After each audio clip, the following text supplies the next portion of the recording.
Good evening. Table for one? Yes, please. Right this way. Psst. Hey, Smarty Pants. In case you couldn't tell, I'm in a fancy-ish restaurant. Hello, my name is Charles. I'll be your waiter. Hi, Charles. Can you bring me something fruity? We've got fruit cups, fruit salad, fruit cobbler, How about a banana? banana bread, banana pancakes, bananas Foster. Just a banana. Would you like it peeled, sliced, cubed, fried, roasted, pickled? Nah, just a chunk. A chunk. Oh, and a napkin to put it in when I'm done chewing it. Sir? Well, I'm not gonna swallow it. You want a chunk of banana that you won't swallow. I'm sorry, sir. This is an Olive Garden. Hey, Smarty Pants, have you figured it out? Do you know what I'm talking about? That's right, I'm talking about gum. Oh, we don't sell gum. But you can have a stick of mine. Absolutely. But let me ask you, have you ever wondered how gum was invented? Or what gum's even made of? Or if it's good for you? And what happens if you do swallow it? I don't know. Well, looks like it's time for another whiff of science on Who smarted? Who's smarted? Who's smart? Is it you? Is it me? Is it science or history? Listen up, everyone. We make smarting lots of fun on Who Smarted. People have been chewing on stuff for a long, long time. The ancient Greeks would chew resin from the mastic tree. It's not very good. That's because resin is a natural goo that forms on tree bark. Yuck. Arab people chewed on beeswax. Oh, that's not much better. And the Mayans discovered a natural rubber, an elastic substance known as chicle that oozed from the sapodillo tree. At least it's chewable. In the 1800s, people chewed things found in nature: sweet grasses, leaves, grains, and even wax. There's no taste. The first commercial chewing gum was made and sold in 1848 by a man named John Bacon Curtis. He experimented with the resin, or sap-like goo, of the spruce tree and created a sticky, rubbery, but chewable material. Next, an Ohio dentist named William Semple received a patent to manufacture chewing gum in 1869. The main ingredients in Semple's gum formula were charcoal and chalk. Double yuck. Around the same time, inventor Thomas Adams experimented with chicle, that solidified sap the ancient Mayans liked to chew, as a gum base. He found it smoother, softer, and superior in taste to resin. Chiclets gum would later be named after Chicle. In the 1870s, Adams sold sour orange flavored gum as an after-dinner candy. Yum! And in 1871, Adams invented a gum-making machine and created a licorice-flavored gum. And that's how modern chewing gum was born. Still kinda bland. Yep, all those gums had the exact same problem. They couldn't hold flavor. Well, that was fun for about 10 seconds. The flavor problem lasted until a pharmacist named John Colgan added sugar and corn syrup to the chicle. It was soon discovered that peppermint lasted much longer than other flavors when chewing, which is why there are so many varieties of mint-flavored gums. You got your peppermint and your spearmint and your double mint. Soon after, a salesman named William Wrigley came along. Does the name Wrigley sound familiar? Wrigley would give away free packs of chewing gum to his customers. However, the gum became so popular, he ditched all his other products and just started selling gum. Whoa. In 1893, Wrigley introduced Juicy Fruit. Juicy, fruity. But there's still something missing. Think, Smarty Pants. What magical thing can you do while chewing gum? Did you say? In 1928, Walter Deemer was attempting to create a new rubber product, but accidentally created a gum that wasn't very sticky, allowing the chewer to blow a bubble. And he called this new bubble gum Double Bubble. Yeah, the delicious pink stuff. The pink color was an accident. By the time Walter perfected his recipe, the only dye he had left was pink. But it wasn't until World War II that the chewy stuff really grew in popularity. Attend hut! That's because included in every Army soldier's meal rations was 2 pieces of chewing gum. All right, soldier, take out your gum and give me 50 chews. I'm not a soldier, sir. However, I am curious why soldiers were given gum. We gave gum to the troops for 2 reasons. 1, it produces saliva, which helps keep your mouth clean. And 2, it releases tension. So, chewing gum relaxes you? That's right! I'm chewing gum right now! Nom, nom, nom. Can't you tell how relaxed I am? Here's a stick. Try for yourself. Okay. Work both sides of your mouth. Left, right, left, right, left, right. I'm chewing. Now march! Like Sarge said, the Army used gum for health reasons. So, does that mean gum is good for you? Well, the answer is yes.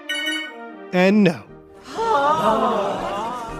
Studies have found chewing gum while performing tasks can improve brain function, including alertness, memory, and decision-making. Doesn't seem to be helping your marching. You just did 2 lefts. In one study, people who chewed gum performed 24% better in short-term memory tests and 36% better in long-term memory tests. Maybe teachers should allow students to chew gum in class. Quit flapping your gums. Hit the obstacle course. I want to see what you're made of. Wouldn't you rather learn what gum's made of? Yes! Today's gum is a mixture of polymers, plasticizers, and resins, mixed with food-grade softeners, preservatives, sweeteners, colors, and flavorings. Whoa, what is this, chemistry class? I thought gum was supposed to be healthy. Well, let's ask the people who know our mouths best. Dentists. In the 1950s, as people became more health conscious, sugarless gums were introduced. One company, Trident, surveyed dentists, and 90% of them said they'd recommend sugarless gum. This led to the popular marketing phrase, 4 out of 5 dentists recommend Trident. But what about the 5th dentist? Excuse me, are you the 5th dentist? Yes. So why no love for sugarless gum? Look, truth is, chewing sugar-free gum does protect your teeth by removing food debris, strengthening tooth enamel, and preventing the plaque that causes tooth decay and bad breath. On the other hand, sugar-sweetened gums feed the bad bacteria in your mouth, damaging your teeth and gums. But wait, if sugar-free gum is good for your teeth, why don't you recommend it? Because I love using my drill. The worse your teeth, the better my business. So keep chewing the sugary stuff. Despite the fact that it damages teeth, sugar-filled gums reached new heights in the 1970s when Bubble Yum introduced the first soft bubble gum. It was more elastic and came in a big, squishy chunk. And with that came lots of imitators and innovators. Wow, there's a lot of gums to choose from. There are currently over 100 brands making gum in all kinds of shapes, sizes, and textures. No other candy has as many varieties as gum, and gum can never go out of style because gum is always reinventing itself. From sticks, squares, soft chunks, gumballs, and liquid centers to being the center of a blow-pop lollipop. Some gums promise bigger bubbles, fresher breath, or whiter teeth. There have been nearly 2,000 Bazooka Joe comic strips wrapped around individual pieces of bazooka gum since 1953. And not one of them is funny. No, I don't think any of them were very funny, but I did dig the gum. And talk about flavors. How many flavors of gum do you think there are? 50, 100, or nearly 200? If you said nearly 200, you're right. Imagine that. Gum went from no flavor at all to 200 flavors. And some of them pretty wild. Oh, would you look at that? A pickled flavor gumball. Delicious. As for blowing bubbles, a man named Chad Fell currently holds the record for blowing a bubble over 50 centimeters around. That's twice the size of a basketball. Oh, I think I can beat that. Bubblegum bubbles are formed when the tension and elasticity of the gum acts against the pressure of the air being directed at it. The bubbles are circular because the air pressure acts on all the surfaces of the gum equally. As the bubble expands, the gum stretches. When the force of the air being blown into the bubble exceeds the force the gum can withstand, the bubble pops. Uh-oh, that's not good. I got some in my hair. Yikes! Hey, Smarty Pants, have you ever gotten gum in your hair? Not fun. But next time, instead of grabbing scissors to cut it out, grab a sandwich spread instead. Huh? What do you think? Which sandwich spread can remove gum from your hair? Is it A, peanut butter, B, jelly, or C, mayonnaise? If you said A, peanut butter, you're right. Gum is hydrophobic, meaning it does not dissolve in water. Peanut butter reduces the gum's stickiness, making it easier to slide the gum out of your hair. Cool. But now I have a different problem. I accidentally swallowed my gum. So what's going to happen? I'm sure you've all heard rumors about what happens if you swallow your gum. Things like it'll stay in your stomach for 7 years. But is that true? To find out, stick around. Now back to Who Smarted. Okay, you just swallowed your gum. Now what? Does it really take 7 years to digest? I hope not. Let's find out using science and a piece of grape Bubblicious. Ready, set, gulp! Whoa, did you just swallow your gum? Yep, and put a sensor on it so we can monitor its journey. Okay, before I even swallowed it, the gum was met by a burst of saliva in my mouth. This caused the gum to change shape and become a wad. However, while the enzymes in your saliva will break down most foods, it doesn't work on the chemical properties of gum. That's not good. What was that? That was just the gum landing in my stomach. It's now in a pool of stomach acid, which also breaks down food, like the hot dog I ate earlier. Nom nom nom nom nom. But not the gum, or that corn I ate with my hot dog. So your body can't break down those things? Nope. Next, the gum is entering my intestines. Oh boy, it's gonna get stuck, isn't it? Nope. It's gonna move right along until it's literally flushed out of my system.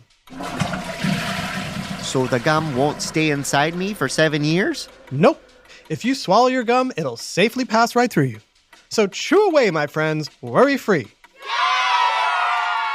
Preferably the healthier, sugar-free stuff. No, don't listen to him. Chew the sugary stuff. A belated happy birthday to Thomas, and a big shout out to your brother Caleb in Anderson, South Carolina. Thanks for listening to Who Smarted, guys. This episode, Gum, was written by Salamo Levin and voiced by Kim Davis, Max Kamaski, Chris Okawa, Adam Tex Davis, and Jerry Colbert. Technical direction and sound design by Josh Big Red Hahn. Who Smarted is recorded and mixed at the Relic Room Studios. Our associate producer is Max Kamaski. The theme song is by Brian Suarez, with lyrics written and performed by Adam Tex Davis. Who Smarted was created and produced by Adam Tex Davis and Jerry Colbert. This is an Atomic Entertainment production.